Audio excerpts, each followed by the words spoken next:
àwọn onígbàgbọ́ kan gbàgbọ́ pé ó yẹ kí ọmọ Ọlọ́run ó lọ́rọ̀.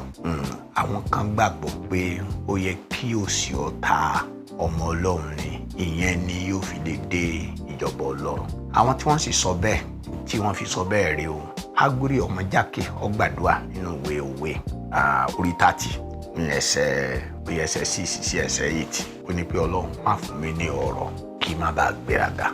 Alàgbà yẹn sì tún pàbí ọ̀yà bìtún ẹ̀ ọ̀là f'Olódùmarè. Ó ní má sì fún mi lóṣì nítorí pé kí má bàa jalè. Ó ní fi ohun tó tó òun ná tó tó òun sáyé ní kò fóun. Àdúrà bàbá yẹn nìyẹn. Ọlọ́run kọ́ ló sọ bẹ́ẹ̀, òun ló gbàdúrà bẹ́ẹ̀. Jésù tún wá sọ̀rọ̀ kan pé kò lè rọrùn fún ọlọ́rọ̀ láti wọjọ́ bọ́ọ̀lù. Jésù sọ pé kò ṣeé ṣe fún ọlọ́rọ̀ láti wọjọ́ bọ́ọ̀lù. Ó ní pé kò lè rọrùn fún ọlọ́rọ̀ láti wọ ìjọba Ọlọ́run.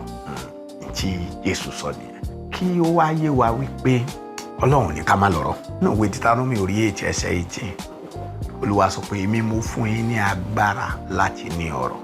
Àwọn kan tó lè sọ pé àwọn èèyàn mímọ́ májẹ̀mú láéláé ni wọ́n ní ọrọ̀. Nínú májẹ̀mú tuntun, Ọlọ́run fẹ́ kí a ní ọrọ̀. Ọlọ́run ò sọ pé ká má lọ́rọ̀. Ó kàn gbọ́dọ̀ yé gbogbo wa pé kì í ṣe gbogbo wa la máa lọ́rọ̀. Mo fẹ́ kó yé gbogbo wa wípé ẹ̀bùn Ọlọ́run ni ọrọ̀ jẹ́. Kí ẹ má tó sí Jésù gbọ́ nígbà tó sọ̀rọ̀ ní Mátíù orí 5 ní alábùkún fún ní àwọn òtòṣì ní ẹ̀mí, kò ní òtòṣì nínú owó. Jésù Kristi Olúwa wa gan ọlọ́rọ̀ ni. Nítorí tiwa ló fi di tálákà.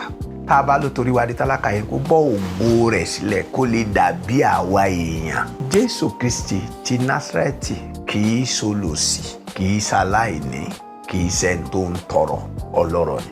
Ó sì fẹ́ káwọn ọmọ rẹ̀ náà ò lọ́rọ̀. Nínú májẹ̀mú tuntun, àwọn ọmọ Ọlọ́run tó lọ́rọ̀ pọ̀ ó pọ̀. Ìfẹ́ Ọlọ́run ni fún wa ká ní ọrọ̀. Tí ọkàn yín bá ń fẹ́ ọrọ̀, ẹ wojú Ọlọ́run fún, kẹ́ ẹ sì rìn ní ọ̀nà tó tọ́ láti dé èbúté ọrọ̀.